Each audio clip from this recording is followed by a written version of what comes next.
Bonsoir, donc effectivement nous allons parler de communication animale ce soir et on va essayer de répondre à la question que se disent les animaux. Les animaux, c'est un monde très vaste, hein. Chaque espèce animale est dans son monde, dans son propre monde, et donc chaque animal a son propre langage. Et ce qui nous occupe dans notre équipe, c'est effectivement d'essayer de comprendre les informations que s'échangent les animaux via l'acoustique. Donc, comme l'a dit Jean-Paul, notre équipe fait partie d'un laboratoire, centre de recherche des neurosciences à Lyon, et effectivement on fait partie d'un LabEx, qui est un groupement de laboratoires sur la place lyonnaise, qui est spécialisé dans l'acoustique, qui va depuis l'acoustique des salles jusqu'à la bioacoustique, qui est donc la science des sons de la nature, j'ai envie de dire, des sons produits par les animaux. Alors pour vous mettre tout de suite dans l'ambiance, ici vous observez des retrouvailles entre une mère otarie et son jeune, qui se sont pas vus depuis quelques semaines, et lorsque la mère revient sur l'île qu'elle a quitté depuis 2-3 semaines, elle doit retrouver son jeune, et elle le retrouve grâce au cri. Il y a une reconnaissance vocale entre la mère et son jeune, et c'est ma première étudiante en thèse, Isabelle Charrier, là, qui a travaillé sur ces mécanismes. Alors en fait, quand on observe ça, nous, les bioacousticiens, ce qui nous interpelle, c'est quelles sont les informations qui sont échangées dans ces signes. Ici, vous avez sur la gauche, vous avez un spectrogramme d'un cri de détresse d'un jeune crocodile du Nil. Voilà, ça donne ce son-là. Et il y a des informations qui sont codées dans ce cri. Et le code qui permet de transmettre des informations par ce cri, eh bien c'est ce qui nous occupe. Et si vous voulez, on a une approche un petit peu comme des archéologues. Là, je ne sais pas si vous connaissez ce disque de Phaistos, là, où il y a aussi des inscriptions, il y a aussi probablement un code, il est non déchiffré. Eh bien, nous, on ne s'intéresse pas au disque de Phaistos, on s'intéresse au cri des crocodiles, et on voudrait comprendre comment ils codent de l'information et comment cette information est décodée par les récepteurs, les individus qui vont l'entendre. Alors, pour décoder les informations qui sont contenues dans les signaux acoustiques, on va poser des questions à l'animal. Et ce que vous observez là, c'est un test de playback, de repasse de signaux acoustiques. On fait écouter à la voix de la mère, cette petite otarie, qui donc se fait avoir, en fait, elle pense avoir entendu sa mère. Et on a ici un outil expérimental qui nous permet de poser des questions à l'animal, parce que derrière, on va par exemple pouvoir modifier la structure acoustique de ces cris, pour voir est-ce que tu comprends toujours le cri de ta mère si par exemple, on change les modulations de fréquence dans le cri, ou si on change la répartition de l'énergie dans le spectre, etc. etc. Donc voilà, donc on utilise beaucoup cet outil de repasse acoustique, et ici, par exemple, c'est une expérience qu'on a faite au Pantanal au mois de mai dernier au Brésil. Vous entendez des cris de détresse d'un petit crocodile qui sont émis ici, un petit caïman jacaré, et vous voyez immédiatement la mère réagit dès qu'elle entend les cris, et elle se dirige vers le haut-parleur. Voilà. Donc on a vraiment une approche expérimentale, soit au laboratoire, mais souvent dans la nature, pour poser des questions aux animaux, pour essayer de décrypter leur langage. C'est vraiment notre démarche. Alors justement, on va démarrer la conférence avec les crocodiles, parce qu'on est, je crois, à peu près le seul laboratoire au monde à étudier la communication acoustique chez les crocodiles. Un petit mot sur la biologie des crocodiles. Donc les crocodiles, ce sont des animaux qui sont très proches des oiseaux, en fait, du point de vue évolutif, et il y a pas mal de points communs dans leur comportement, finalement. Et quand on regarde la vie de reproduction d'un crocodile, on voit que ça démarre avec les accouplements. Après, la femelle va pondre des œufs dans un nid. Alors soit c'est un tumulus de végétation pour certaines espèces, ou elle les pond directement dans le sable. Et ensuite, la femelle reste près du nid pendant à peu près 3 mois. Donc elle ne couvre pas les œufs, mais elle va garder le nid, elle va le protéger vis-à-vis des attaques de prédateurs, par exemple. Au bout des 3 mois, c'est l'éclosion. Les petits, les 30 à 80 œufs qui sont dans le nid éclosent. Et à ce moment-là, on observe que les mères dégagent les œufs, elles creusent le nid, elles aident les petits à sortir, et ensuite elles emmènent les petits dans leur gueule jusqu'à la rivière ou à l'étang, et elles vont rester ensuite avec les jeunes, comme on voit ici chez ce caïman à lunettes. Ça c'est la mère caïman à lunettes ici, et elle a des petits avec lesquels elle reste pendant plusieurs semaines, plusieurs mois, ça dépend des espèces. Et là aussi, elle va les protéger de la prédation, parce que les petits font une trentaine de centimètres de long et ils sont facilement la proie par exemple, de gros oiseaux ou aussi d'autres crocodiles, parce qu'il y a du cannibalisme chez les crocodiles. Et ce qui nous a interpellés quand on a commencé à travailler sur les crocodiles, c'est qu'il y a des signaux vocaux qui sont émis par les petits au moment de l'éclosion. Donc quand les œufs sont encore dans le nid, juste avant d'éclore et au moment de l'éclosion, les jeunes émettent des petits cris. Et ensuite, quand la mère reste avec les jeunes, eh bien pendant toute cette période, on a aussi des émissions de vocalisation par les jeunes. Et on a donc mené des recherches pour essayer de comprendre quels étaient les tenants et les aboutissants de ces signaux. Est-ce que c'était des signaux de communication et qu'est-ce qu'ils pouvaient bien vouloir dire? Alors on a commencé en faisant des choses très simples. On a enregistré des œufs matures, donc de jeunes qui étaient prêts à éclore. On a enregistré leurs cris. Et ces cris, on les a ensuite repassés via un ordinateur et un haut-parleur. On les a fait écouter à des embryons matures, donc des œufs qui étaient sur le point d'éclore, d'une part. Et on les a aussi fait écouter à des femelles qui étaient sur leur nid à l'issue des 3 mois, donc après la ponte, autrement dit au moment où les œufs sont normalement prêts à éclore. Alors dans la première expérience là que vous allez voir, c'est une expérience pilote là où on a mis un haut-parleur sur la gauche. Les cris que vous entendez,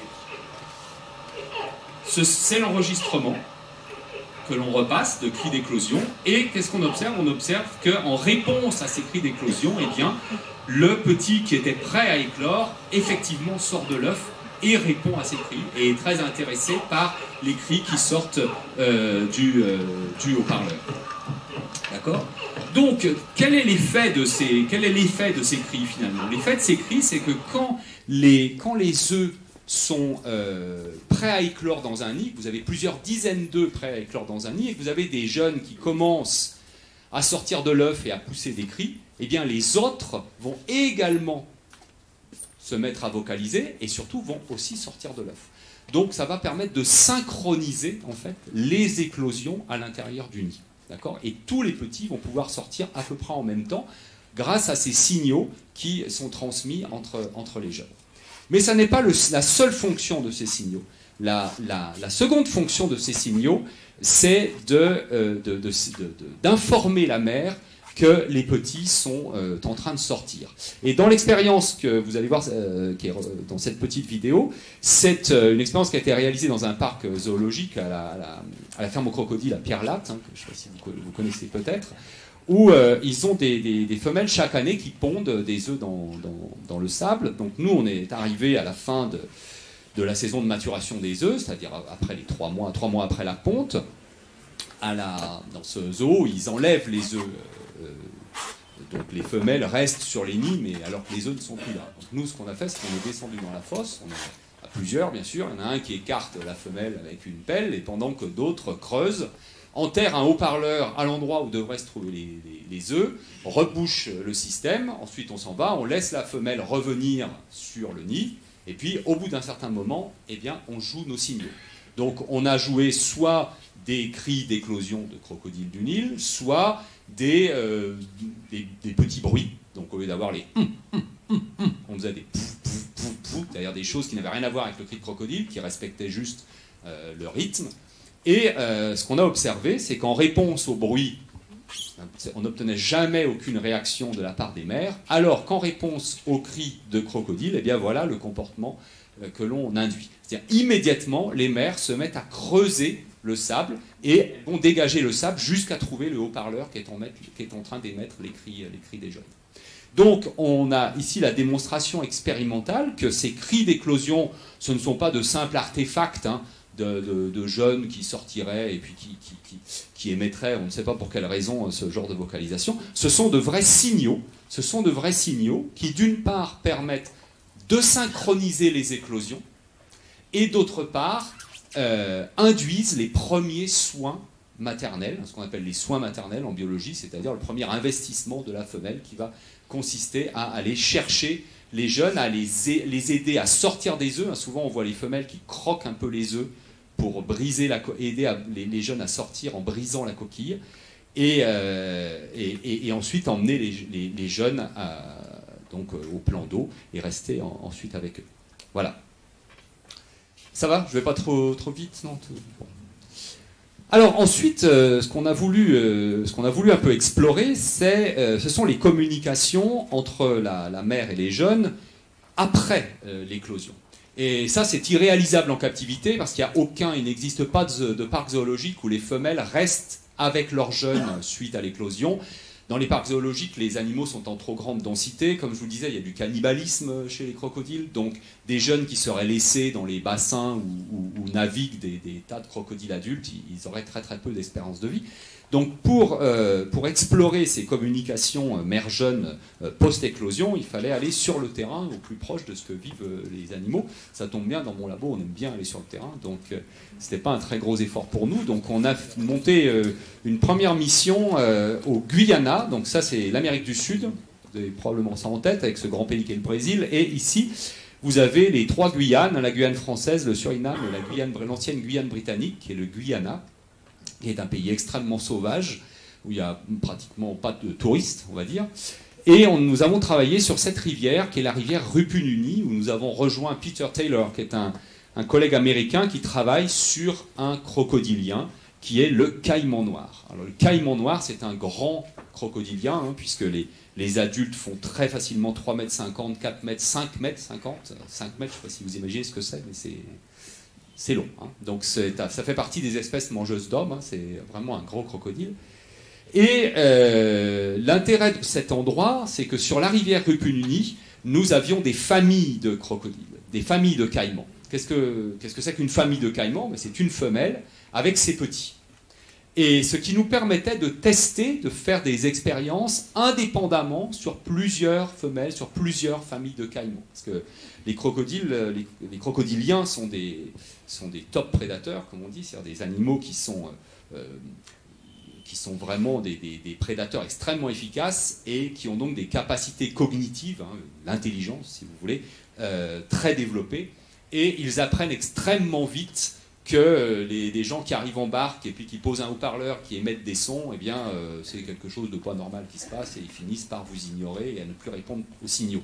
Donc, pour pouvoir répéter les expériences, et les scientifiques, on aime bien répéter hein, pour être sûr de ce qu'on fait, surtout en biologie où il y a beaucoup de variabilité, pour pouvoir répéter les expériences, il faut les répéter sur des animaux naïfs. Donc avec ce genre de situation, c'est très facile parce que une fois qu'on a testé la femelle d'en haut, eh ben, on fait quelques kilomètres en canot à moteur et on va tester la femelle suivante, etc. etc.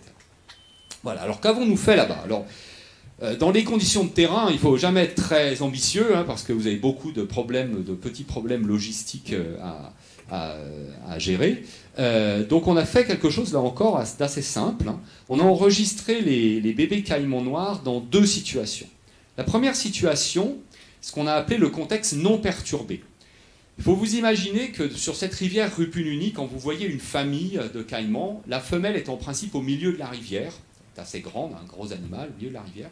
Et ces petits sont soit très près de la berge, voire sur la berge. Ils ne peuvent pas se permettre d'être au centre de la rivière, ils se feraient emporter par le courant, donc ils sont sur la berge. Et quand vous avez une cinquantaine, par exemple, de bébés caïmans qui ont un petit peu grimpé sur la berge, eh bien ces bébés caïmans passent leur temps à émettre des petits cris que l'on a enregistrés, qu'on a appelés des cris de contact, qui sont donc des cris en contexte non perturbé.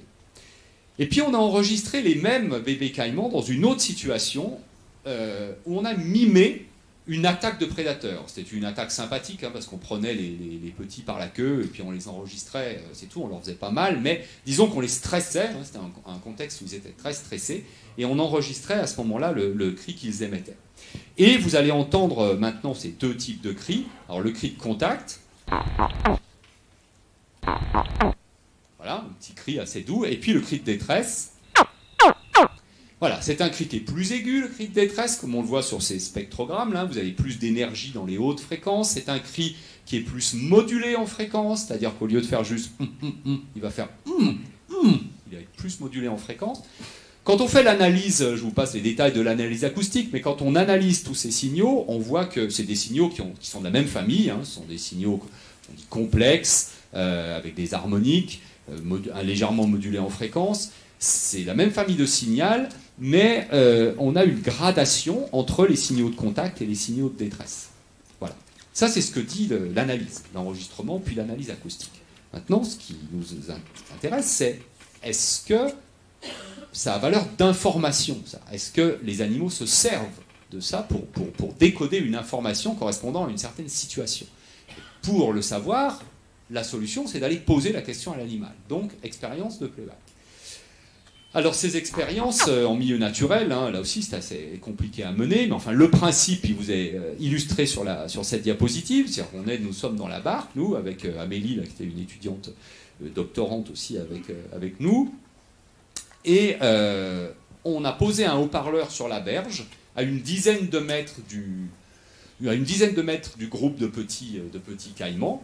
On sait où est la femelle, et on émet des cris. Alors, soit les cris enregistrés en contexte non perturbé, soit les cris enregistrés en contexte d'attaque de prédateurs. Et voilà, résumer très simplement les réponses. Hein. Lorsqu'on émet des cris de contact, les mères ne bougeaient pas, n'ont jamais bougé, d'accord ? Ce qui est assez logique, hein, puisque finalement, on ne fait que rajouter des cris de contact à des cris qui sont déjà préexistants, émis par le groupe de caïmans. Les jeunes se regroupaient près du haut-parleur. C'est-à-dire qu'ils avançaient en direction du haut-parleur, et on avait à la fin de l'émission les groupes les jeunes rassemblés autour du haut-parleur. Donc c'est vraiment des cris qui assurent finalement la cohésion entre les petits.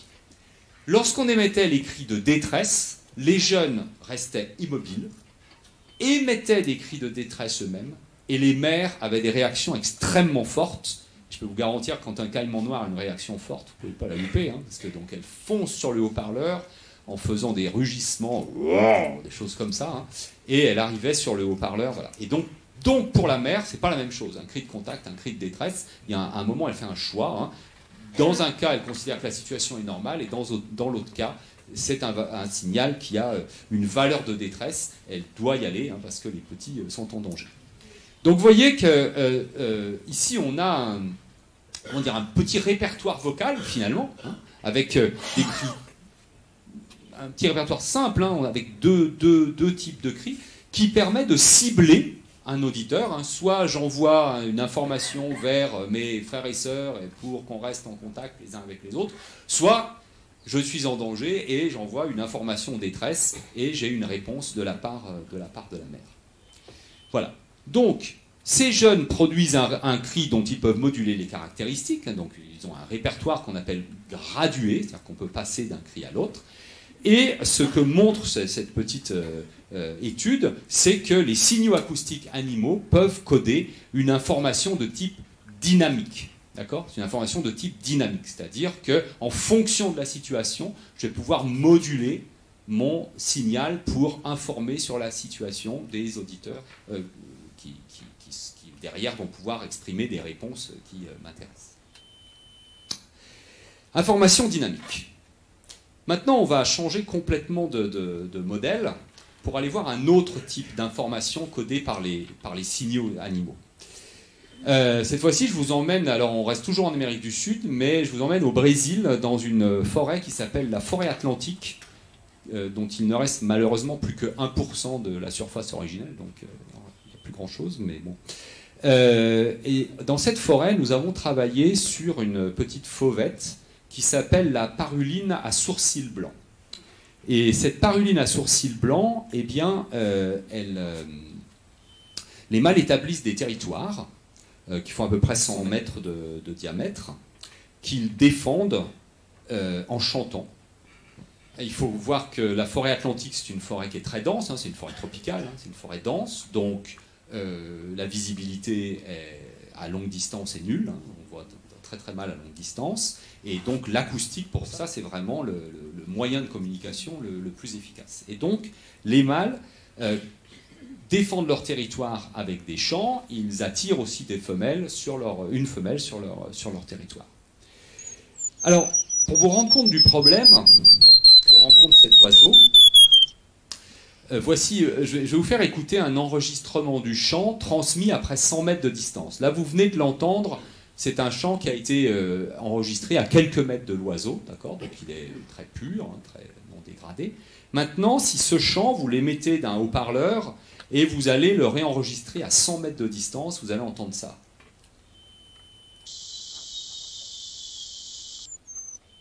Donc presque plus rien, d'accord? Ce qu'on voit, c'est, sur le spectrogramme, on voit bien, hein, le chant à enregistrer à quelques mètres de l'oiseau, c'est une descente de notes comme ça en fréquence, depuis des notes très aiguës jusqu'à des notes plus graves. 100 mètres plus loin, toutes les notes aiguës, toute la première partie la plus aiguë du chant a complètement disparu, parce que les fréquences aiguës sont très facilement absorbées par la végétation, et il ne reste plus que la deuxième partie du chant. Voilà. Or, il est plus que probable qu'il y a quand même de l'information qui est transmise à 100 mètres de distance, parce que ce signal est utilisé dans la communication territoriale, et les mâles entre eux communiquent à longue distance. Donc c'est ce qui nous a interpellés hein, quand on est arrivé sur ce modèle. On s'est dit, bon, que se disent ces animaux, que se disent ces fauvettes, et comment font-elles pour se le dire, alors qu'il y a une contrainte environnementale comme ça qui semble assez colossale. Alors le premier type d'information que l'on a recherché, donc qui n'est plus cette fois-ci une information dynamique, mais qui est une information qu'on va qualifier de statique en quelque sorte, c'est l'information identité de l'espèce. Parce qu'on sait que le chant des oiseaux, c'est un signal qui est en principe destiné, pour l'essentiel, aux oiseaux de la même espèce. Je suis une paruline à sourcils blancs, je suis un mâle paruline à sourcils blancs, je ne vais pas tolérer d'autres mâles paruline à sourcils blancs sur mon territoire.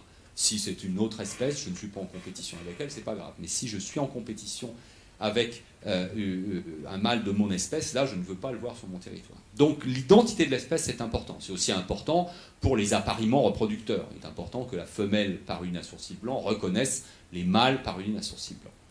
Donc c'est une information qui est classiquement codée dans les signaux animaux, l'identité de l'espèce.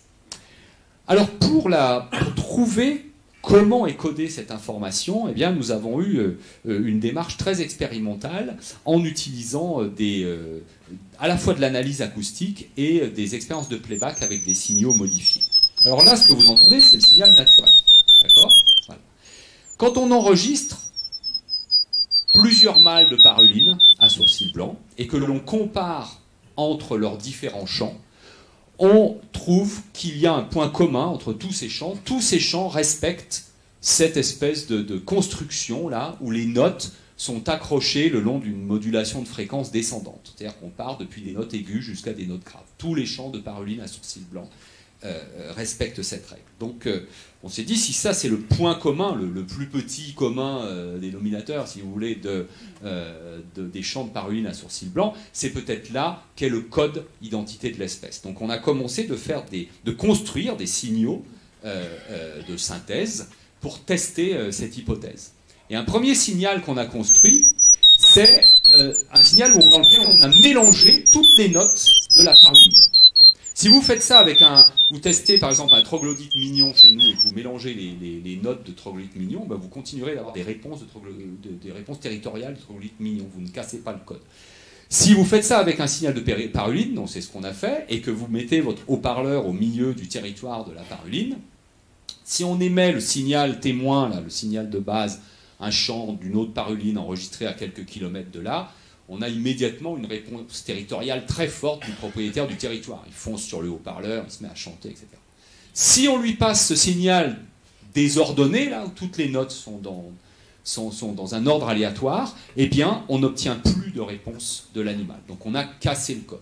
Alors vous allez me dire, oui, mais vous n'êtes pas allé de main morte, mais ça c'est sûr, là on a fait une modification drastique. Alors on a fait des modifications plus subtiles, par exemple en modifiant la pente d'accrochage des notes. C'est-à-dire qu'on part avec des notes un peu plus aiguës, on arrive avec des notes un peu plus graves à la fin. Mais on respecte quand même cette règle-là de modulation, de fréquence descendante. Quand vous faites ça, vous perdez la réponse territoriale de la paruline. Pour elle, ça n'est plus un champ de paruline.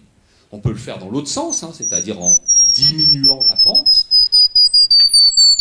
Et bien, quand on fait ça, c'est pareil, on perd la réponse de la paruline. Et on la perd très vite. Là, évidemment, je vous montre que deux signaux, on a fait plusieurs variants. Hein. On la perd très vite, il suffit de modifier de quelques pourcents la pente pour voir la réponse territoriale se dégrader. Alors, pour bien contrôler que cette pente-là code pour cette information identité de l'espèce, on a fait une expérience dans laquelle on a écouté ce signal. Ce signal, c'est un son de synthèse pur, il n'y a pas de notes. D'accord, un signal qui est fabriqué par ordinateur, mais il respecte une chose, c'est cette descente en fréquence du champ de la paruline. On part de la même hauteur de notes, on arrive à la même fréquence terminale, on a la même pente, mais on a perdu évidemment toutes les petites structures internes. Quand vous émettez ce signal sur un territoire de paruline, vous obtenez une réponse territoriale. C'est-à-dire que pour la paruline, ce signal qui est un signal de synthèse qu'elle n'a jamais entendu de sa vie, ce signal de synthèse, c'est une paruline mâle. D'accord ? Alors, si vous lui émettez ce signal plusieurs fois, plusieurs jours, etc., et qu'il ne se passe rien, parce que quand elle arrive sur votre haut-parleur, elle ne trouve personne, elle va finir par le catégoriser comme non signifiant. Mais sur le premier essai, eh bien, elle se fait avoir, parce que vous avez mimé, en fait, le code de l'identité de l'espèce. On peut aussi le mimer différemment, par exemple en ne prenant qu'une toute petite partie de chaque note du chant. C'est ce qu'on a ici. Voilà, donc un chant qui descend tout ça avec simplement des notes extrêmement courtes. Eh bien, là, on obtient aussi des réponses territoriales. Et plus fort, si on émet que la moitié du chant, eh bien, on obtient aussi une réponse territoriale. Ce qui est tout à fait logique, finalement, si on remonte, parce que la pente, là, globale, elle est régulière, c'est une pente régulière, d'accord ? La pente moyenne est régulière, et du coup, on n'a pas besoin de la totalité du signal pour la calculer, la moitié du signal suffit. Et donc, pour la paruline, ici, l'information identité de l'espèce est parfaitement présente, d'accord ? C'est pas parce qu'il manque la moitié du champ qu'il lui manque quelque chose pour identifier que c'est une paruline qui chante. Alors ça, c'est intéressant par rapport à la contrainte qu'on a évoquée tout à l'heure, c'est-à-dire qu'après 100 mètres de propagation, effectivement, il ne reste plus que la seconde moitié du signal, mais il reste suffisamment, il reste en fait toute l'information qui code pour l'identité de l'espèce. Donc une paruline qui va en entendre une autre à 100 mètres de distance, elle n'entendra que la moitié de son chant, mais elle entendra parfaitement, elle comprendra parfaitement qu'il s'agit d'une paruline mâle de l'espèce paruline à sourcil blanc. D'accord ? Voilà. Ça va ? Vous me dites si c'est trop, je fais trop vite ou non. Bon. Voilà. Donc, on va dire que cette information, on pourrait la qualifier d'information publique en quelque sorte. C'est-à-dire que l'animal il code une information de telle manière à ce qu'elle soit propagée le plus loin possible. Ce qui est, je dirais, du point de vue du biologiste évolutif, assez intéressant dans ce cas-là, parce qu'effectivement, un mâle paruline qui est sur son territoire et qui chante, il a intérêt à ce que cette information, je suis une paruline mâle, une paruline à sourcil blanc mâle, se propage le plus loin possible. Bien, alors, on a creusé un peu l'affaire en se disant, voilà, quand on est sur le terrain, on observe des parulines qui ont des territoires adjacents. D'accord ? Et ces parulines qui ont des territoires adjacents, elles ne passent pas leur vie à s'attaquer les unes les autres. Or, nous, quand on arrive avec notre haut-parleur, qu'on met le haut-parleur en bordure d'un territoire et qu'on émet le chant d'une paruline qu'on a enregistrée à quelques kilomètres d'ici, on obtient des réponses territoriales fortes. Ça laisse penser que les parulines se reconnaissent, non seulement l'espèce, mais se reconnaissent les unes les autres. C'est-à-dire, je reconnais mes voisins par rapport à des individus que je n'ai jamais entendus. Ça, c'est ce qu'on va appeler l'identité individuelle. C'est encore une information potentiellement codée dans des signaux animaux. Alors, première étape, l'analyse du signal. On enregistre des mâles parulines, plusieurs fois chacun, et on regarde les caractéristiques qui sont, s'il y a des caractéristiques qui sont propres aux individus. Alors vous voyez, ici vous avez deux individus, deux champs d'individus, individu A, individu B. Vu de loin, ça se ressemble beaucoup, hein, ça suit cette pente en fréquence là qu'on avait tout à l'heure. Maintenant, si l'on zoome sur certaines parties du signal, qu'est-ce qu'on observe? On observe des petites irrégularités dans cette pente moyenne là, de descente des notes. Des petites irrégularités, des petits sauts en fréquence. Et vous voyez qu'ici, pour l'individu A, on a un tout petit saut ici. Pour l'individu B, on a un saut beaucoup plus important.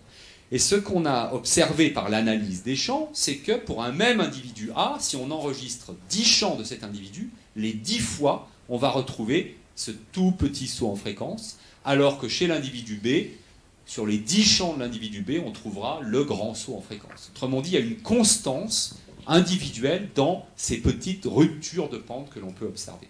Ça, c'est l'analyse qui vous dit ça. Encore une fois, est-ce que ça a valeur d'information? Est-ce que vraiment cette caractéristique individuelle, les animaux s'en servent, hein? Est-ce que ça correspond à une information qu'ils utilisent? Pour cela, encore une fois, allons leur poser la question. Alors, pour leur poser la question, on a monté une expérience que je vais vous raconter en 30 secondes, donc qui va vous paraître simple. En fait, c'est assez compliqué à réaliser sur le terrain. Mais le principe est le suivant. On va tester un oiseau, par exemple l'oiseau A, avec les chants de son voisin, qu'on va appeler B. On place un haut-parleur sur la limite du territoire de l'oiseau A, et là, on va lui faire écouter les chants de l'oiseau B. Si on lui fait écouter les chants de l'oiseau B, on n'obtient pas de réponse territoriale forte. Ce qui semble assez logique, vu le système, hein, c'est-à-dire que l'oiseau A, il est dans son territoire, il entend l'oiseau B en bordure de son territoire, tout est à peu près normal. Et puis, donc voilà le chant de l'oiseau B, peu importe. Et puis, par ordinateur, on va modifier légèrement le chant du voisin B, en se focalisant justement sur une petite irrégularité de la descente en fréquence et en la modifiant. Alors ici, volontairement, j'ai pris un chant qui a une grosse irrégularité. Vous voyez, il y a un gros saut en fréquence, hein, c'est un peu inhabituel, mais c'est pour bien illustrer les choses. Et qu'est-ce qu'on fait? On prend les deux notes là qui sont en dessous, là, ces deux notes-là, et on les remonte en fréquence, donc par ordinateur. Ce qui fait qu'on déplace temporellement, on déplace la petite irrégularité de fréquence. Et on repose la question à l'animal. Est-ce que pour toi, c'est toujours ton voisin B? Eh bien, quand on émet ce chant à l'individu testé, qu'est-ce qu'on observe? On observe une réponse territoriale forte. Et on observe la même réponse que si on lui repasse un chant d'un oiseau enregistré à quelques kilomètres de là. Autrement dit, par cette simple petit déplacement de cette irrégularité, eh bien, on a changé l'identité de l'individu qui était codé dans le champ. D'accord? Alors, ce qui est intéressant toujours dans cette problématique de ces contraintes appliquées à cet animal, c'est que ces irrégularités, ces petites irrégularités de pente, elles sont essentiellement présentes dans la première partie du champ. Or, je vous le rappelle, et vous avez tout sous les yeux, c'est la première partie du champ qui disparaît le plus rapidement avec la propagation. Qu'est-ce que ça veut dire? Ça veut dire que cette identité individuelle, eh bien, cette information identité individuelle, elle ne va être accessible qu'aux oiseaux proches de l'oiseau émetteur. Donc, elle va être accessible à ses voisins et probablement à la femelle ou aux quelques femelles qui sont autour. D'accord? Donc, c'est une information qu'on va pouvoir qualifier de privée, quoi, en quelque sorte. Donc on a l'information identité de l'espèce qui est une information publique transmise à très longue distance, codée par un code qui est très résistant en quelque sorte aux contraintes de propagation. Et on a une information de type identité individuelle qui est codée par des paramètres acoustiques qui ne sont pas résistants à la propagation et qui donc de facto va être une information privée, hein, réservée à des individus qui sont proches de l'individu émetteur. Voilà. Donc, cet exemple de la paruline vous montre que les signaux animaux, à côté des informations dynamiques qu'on évoquait avec les crocodiles, peuvent coder des informations de type statique, d'accord? C'est-à-dire de type identité, en quelque sorte. Hein.